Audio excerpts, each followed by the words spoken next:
6 and following of Paul's letter to Rome. Because this was something within their culture that was commonly practiced. Was there homosexuality in the Roman Empire? Definitely. Was there sexual perversion in other manner? Definitely. Is there sexual perversion in our society today? Well, the answer has to be, does it exist?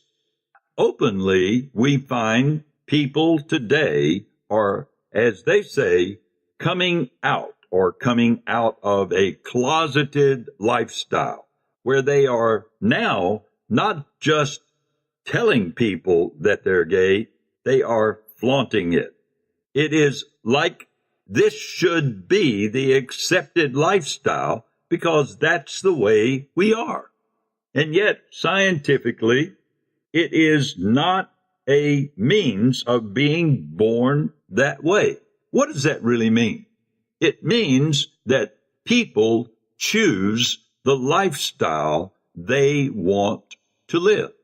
If they choose to be inflamed in their own cravings of their own sexual relations, and they deny that they are to have natural or God-given relations in that manner, then they will practice those things that are of sexual impurity.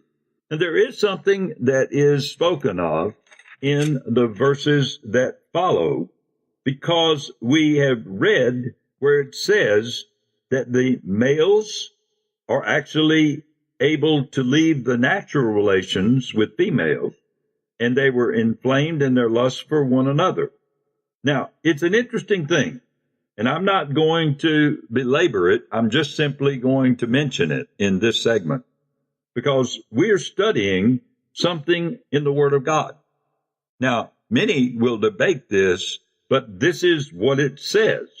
It says, males committed shameless acts with males and received in their own persons the appropriate penalty of their error. Now, what is that? If you could describe it today, I can tell you in one word: AIDS. You know, it's an interesting thing that until homosexuality became a more accepted practice by society, in other words, we were to be more tolerant of those who practiced a gay lifestyle or a homosexual lifestyle. Because of that, AIDS became a rampant disease. Now, I'm not saying that everybody that has AIDS or that was exposed to the HIV virus that was transmitted is a gay individual, because we know that's not true. People can be exposed to the blood serum of those people, and it can cause them to have or contract the disease. But its origin is based in this homosexual lifestyle.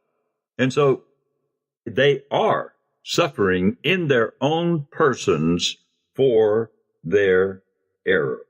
The penalty is appropriate, is what it says in Paul's letter. These are harsh words, and I don't want people to get the impression that we are to discard people who are caught in that lifestyle.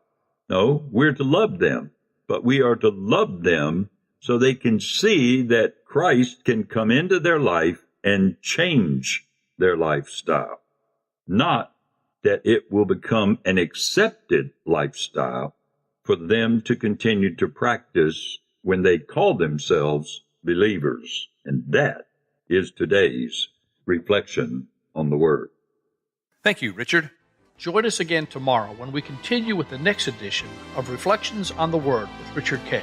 For Richard and the entire team, this is Chuck Christie saying thanks for listening to this edition of Reflections on the Word.